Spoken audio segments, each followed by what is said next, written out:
Like their whole thing is, this is right, you are wrong. And it's getting back to like the conditioning of, I want to get a degree so I know I can get a job. I want to know it's going to work. It's a snake oil of an idea. Like in their world, it's, I wish there was a pill. Sam, you take steroids, bro.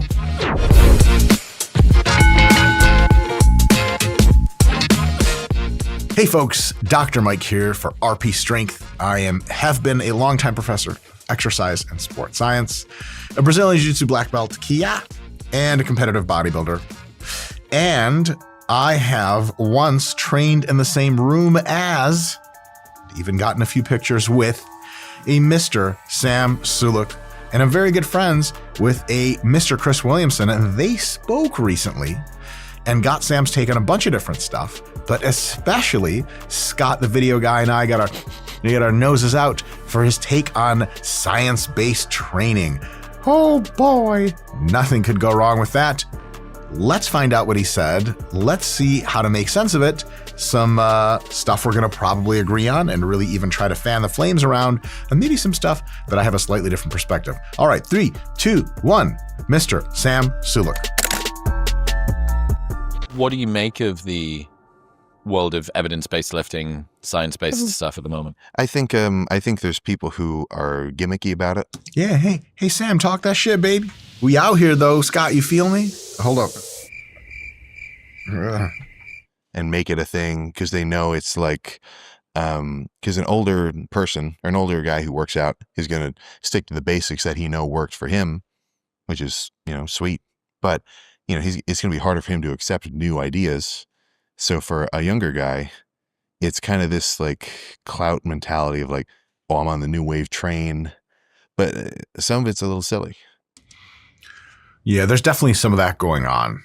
There's hashtag science-based, and there's a really bad way to do science-based or evidence-based training. There's just ways to do it wrong. Like you can do old school bro training and kind of agglomerate all the stuff about bro training. It was really good. Like go hard, challenge yourself at extreme ranges of motion, make sure to be strict with your technique. Don't lie to yourself. That's all like gym wisdom 101 stuff. You don't like see in a lab. You hear that from the guys. Or you could do all the worst parts of bro stuff, which is like really weird partial rep ranges at the wrong parts of the range of motion, tons of ego lifting, bad technique, inconsistent training. And so there's good and bad ways to do bro stuff. And just the same way as Sam is kind of alluding to here, there's good and bad ways to do evidence-based, science-based lifting. I mean, a bad way is to basically, let's figure this out. What's a bad way? Find one paper on PubMed that you don't have access to the journal to, so you can only read part of the abstract, the rest you don't understand, and you read the title and you instantly think that one paper just tips the entire science on its head of what we knew before. You just justify everything you can with that one paper, and the justification is for training that's incredibly easy, incredibly infrequent, but somehow hashtag science gives you those mega gains even though you're barely trying. Scott, how'd I do? Sounds pretty good. Yeah. But Pablo et al. Said, and then you just keep talking about that as if you don't know how actually science works. But we'll talk about what science-based training is really, really inclusive of in just a little bit, because I think I watched ahead and I've seen what Sam says. I don't think all of it is. So I would never, the point isn't exactly what they're doing, but a lot of the idea behind it, and it's kind of its own subculture, it's very like it's a weird elitism. It is a weird elitism sometimes with evidence-based training. And that happens kind of for a few reasons. One, anytime you get a little club, people doing one thing and they think it's better than other folks, there's elitism automatically. The science-based training has another level of elitism because it gets to be a form of intellectual elitism.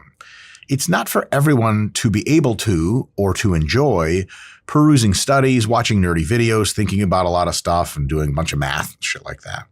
So if you can do that stuff and you are kind of adept at it, you can take an elitism with regard to your training. Be like, well, I'm actually thinking through my stuff. All these other people are idiots.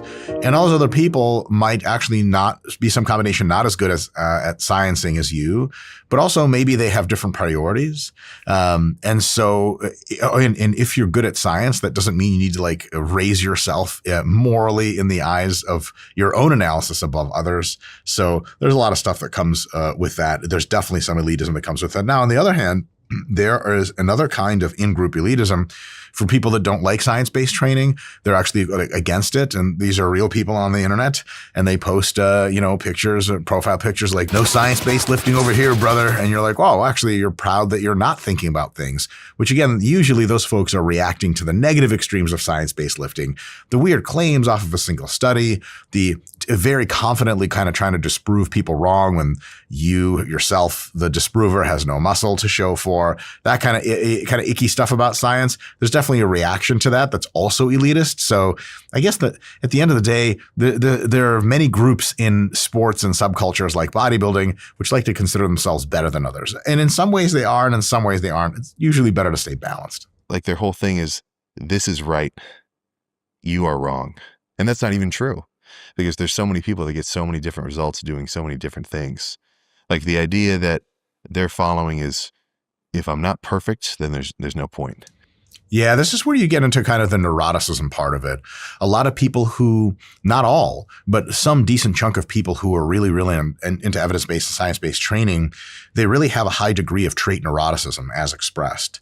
And so they're really concerned for their safety. They're concerned for their kind of insurability of their results. They're massive second guessers, and they're very insecure. And it's okay. That's why all of us lift, right, Scott? Yeah.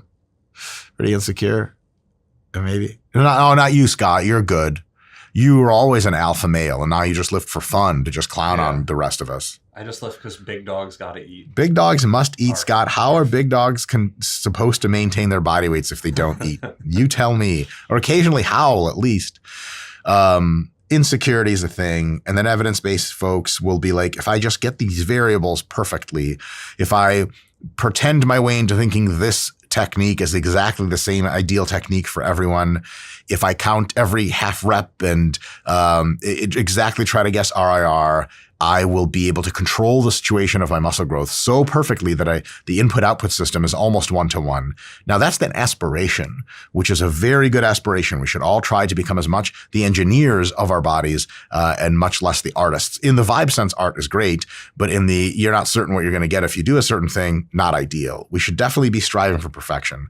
But pretending you have perfection already and attaching yourself to it is a very different thing than striving for it and knowing that it's imperfect the entire time. And a lot of people in evidence-based space, not all of them, but a decent chunk of them basically will try to do this monotonous robotic thing because it makes them feel at ease that they're doing a thing that is super correct. And a lot of times they close their blinders off to other ideas, which could be wrong and often are, but could be right. And so as an evidence-based, science-based thinker at your best, you should be thinking with an understanding of what probably works best and doing that most of the time, but then also an open-mindedness on the margins of like, hey, this other idea, it seems like it could work. Let me try it instead of poo-pooing it right away because it's not super #science. And that's the demand of being able to explain it with studies, because, going into the gym at all is kind of uncomfortable. It's always like, oh, what are people going to watch me working out? I've never done it. I'm uncomfortable because I've never actually gotten experience doing it. Like it's something where it does have an inflated kind of situation. You don't get nervous about going into a freaking Starbucks, but the gym is a little different because it has that physicality. Scott, the last time I went into a Starbucks, as I was pronouncing my order, my pants unbuttoned and fell off. Everyone was laughing at my tiny, crooked... Folks, there is still more video to come, but if you want a longer, more extended, uncut version of this video and many others and tons of sciencey stuff, we have a members area. Click around, check it out, click on things. It's a teeny bit of money for a ton of bit of value. All right, back to the video. Sounds right. Why don't you just go ahead and tell the people your go-to Starbucks order that you order so much all the time? Oh, I know that you get. Yeah, I love it. So I was actually working with, I'm not supposed to talk about this. We were doing a bit of work with Starbucks because I'm a really famous person and very important and wealthy, I might add. I'm incredibly wealthy. I just want everyone to understand that. However wealthy you think I am, it's more wealthy than that. And that formula does apply no matter who you are. Give that some thought. And so I was like, listen, Starbucks, I want my shit when I come to your coffee shop. I want my order. I don't want whatever order you think the average American. I'm not the average American. I raised my voice like that. They were like, okay, Mike, okay, what do you want with your trillions of dollars? And I said, look, honestly, it's not that hard. I need to go pretty heavy sometimes in training. But at the same time, I have high rep sets as well because I train for hypertrophy. They're like, okay, okay. Write that down. And someone just starts scribbling, right? Like one of their, Scott, you know, the assistant girl, she's just, but like, I don't even know if she's making any letters or she's just like shitting her pants because it looks like chicken scratch. And they're like, okay. I'm like, so what I would really like is a really supportive belt, not designed for powerlifting, which can be great for a few reps, but is really uncomfortable to wear for sets of 10. It's either too restrictive or not form-fitting enough. I want to be able to unclamp my belt, loosen it a little bit, walk around the gym, clamp it again, every time slightly differently, depending on how long in the workout's been, what exercise I'm doing, what off-season or pre-contest it is. Totally adjustable belt that also cinches my waist together. It gives me 360 degrees of abdominal reinforcement so like my intra-abdominal pressure can be high, but not powerlifting psychotically high.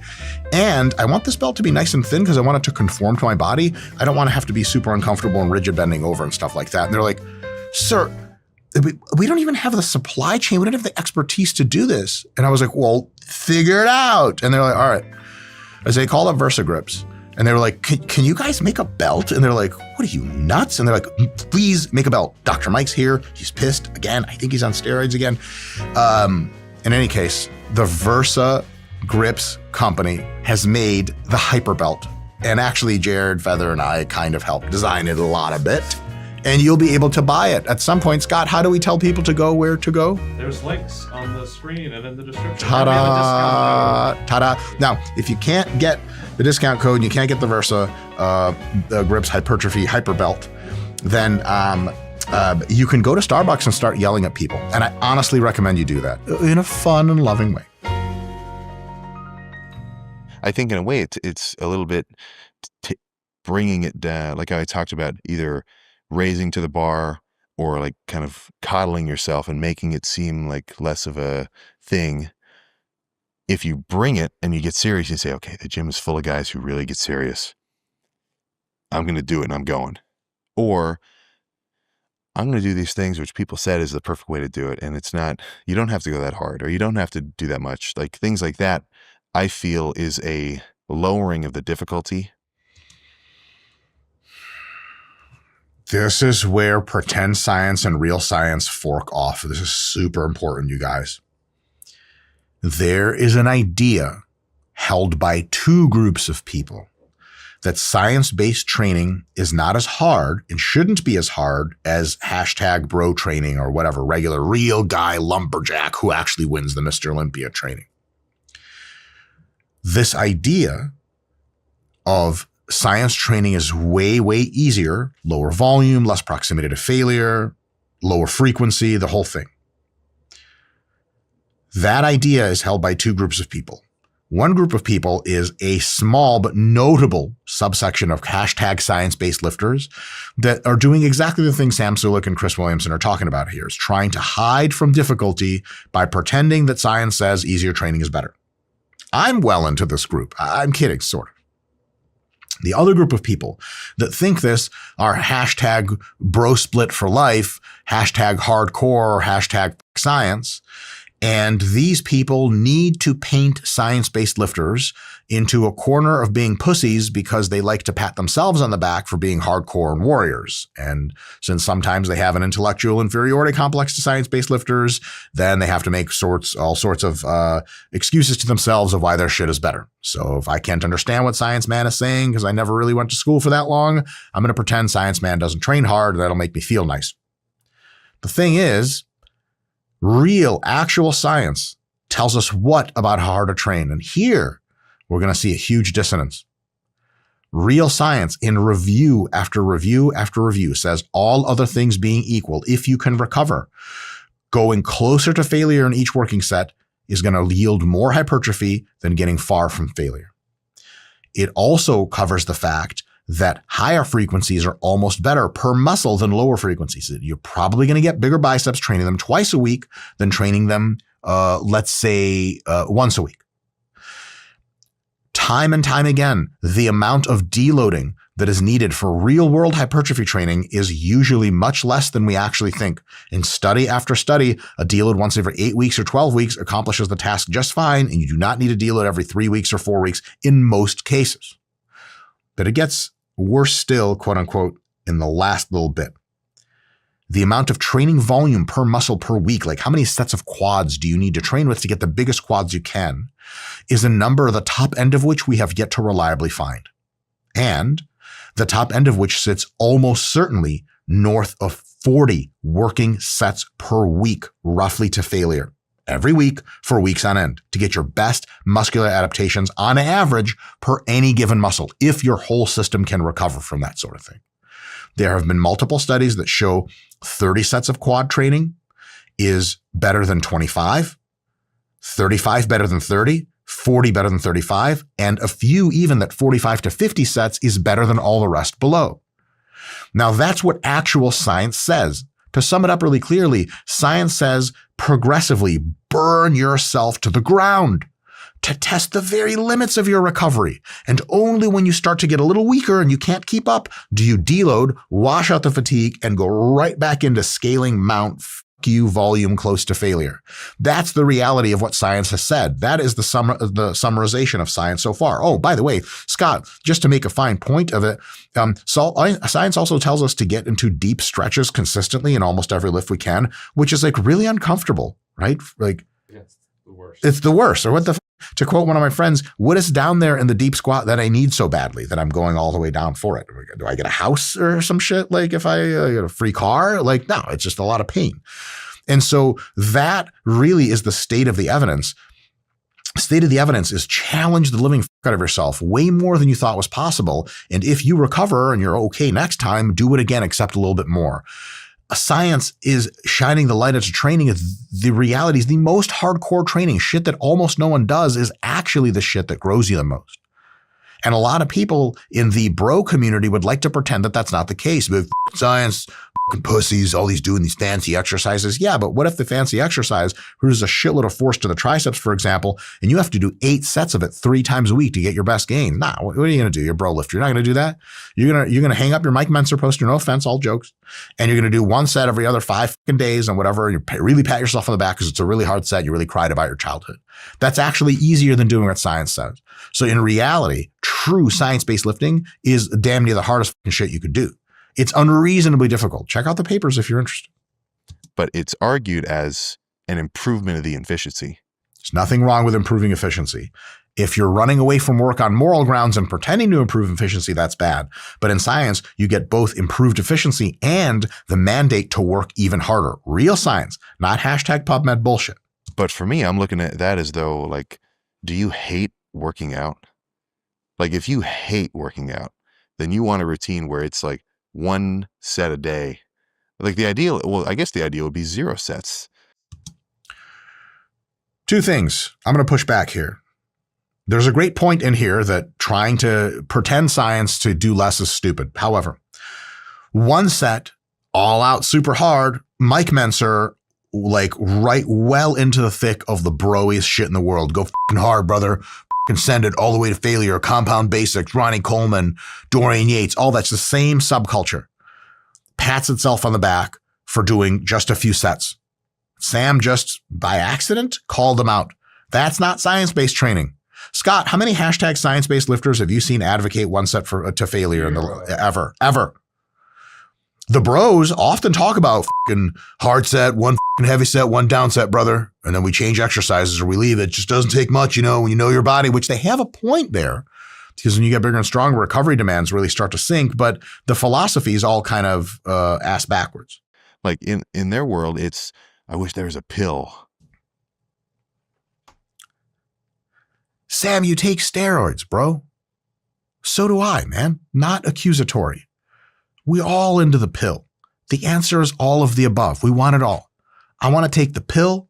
I want to train as efficiently as possible so I get the most growth per the smallest unit time. But because I want to be the biggest I can be, I also want to stack as many of those efficient training sessions as possible to get the sum total biggest stimulus I can recover from to get my most jacked. We take the efficiency of science, the quote unquote laziness of wanting a pill or an injection, and the massive amount of hard work that comes with just providing a raw stimulus, as science says. I'm going to combine those into a trifecta of doing efficient, hard shit with drugs in the mix. That's how you get to be the best that you can possibly be. None of those are in contradiction with the other necessarily, unless you're actively saying they are. Like a real where it's you never have to work out again. And this is where my bias could come in because it's not an objective, like I'm just adding to a conversation. Like I can't say anything completely objective, but from my perspective, like I like it in the gym. If a workout if I could do 20 sets and that was actually like pretty efficient and it worked, that's what I would do. But it's not because that's like, I'm not chasing a maximum efficiency in a way. I'm half chasing like maximum enjoyment because I like to be in the gym. That's a really good point. You want to make sure that the gym is a place you come back to, that you fundamentally, even though it's tough sometimes, enjoy being at. That's how you get number one results. You just keep coming back. But just give this a little bit of thought. One of the reasons long-term you keep coming back is that you find that your work in the gym is effectual. It has yielded results for you that you really like and that are still escalating. Now, the ability to change your body into something that you want to see it look like, do so dependably, do so safely, and do it with a trustworthy system that you're always modifying a little bit. But like with the RP Hypertrophy app, for example, that's what I use. I go in there, it's got all my exercises, all my reps already pre-programmed for me. I just hit what I need to hit, adjust on the margins, log my shit. That system gives me this like super warm, fuzzy feeling that like, hey, I'm doing the more or less the right shit when I go to the gym. Multiply that by results, I'm in. So you have enjoyment, an efficient and effective system you trust, and that leads to results. Those are the three things you need in the gym. Once you get all three, you're fucking golden. Now, there's ways to just get not all three. You can enjoy going to the gym. You can not have a dependable system. You can still get results. No problem.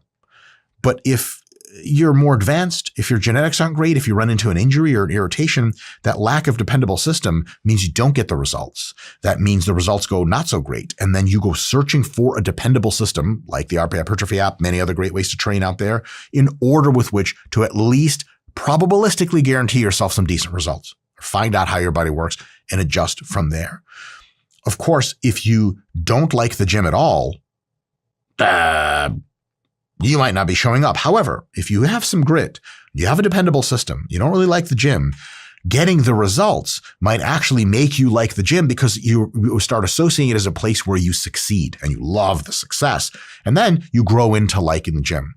What I don't want you guys to do is love the gym, get in there and do f*** all, especially stuff you enjoy a lot, at the expense of your results. Think about it this way. What I'm going to do at the gym is this big circle, this big universe of all the stuff that works really well, right? And I'm going to take my little circle of what I'm going to do, and I'm going to circle it around the stuff that's in this big works really well circle, but I'm going to circle it around the part that I like. And sometimes my likes shift. I like low reps right now. A few months later, I like high reps. A few months later, I like my reps. A few months later, I like super high volume, blah, blah, blah, blah, blah. But it's all within what is effectual. That's totally cool. Absolutely pick what you like out of what probably works according to science and experience. That big circle.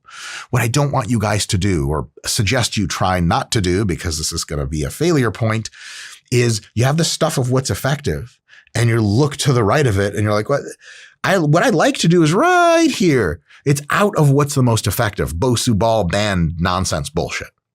And you go, I want to do that. But remember, are you in the gym to just do what you like? No. It should be what you like, but it's not just what you like, because you could have stayed home and consumed a literotica over audiobook. Emily was tied up, squealing like a piglet. William was urinating all over her face. Wait, yeah, you could do that and all kinds of other fun things. In the gym, where they're number one for effectiveness. Stay with what's effective by science and your own intuition, and then you can vary the stuff in there and absolutely do what you like. But if what you like is outside of what's effective, the gym's probably just not the place for that. Anyway, folks, I've been Dr. Mike, and I'll see you guys next time.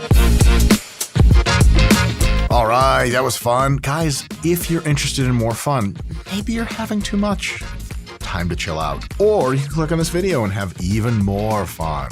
Bye.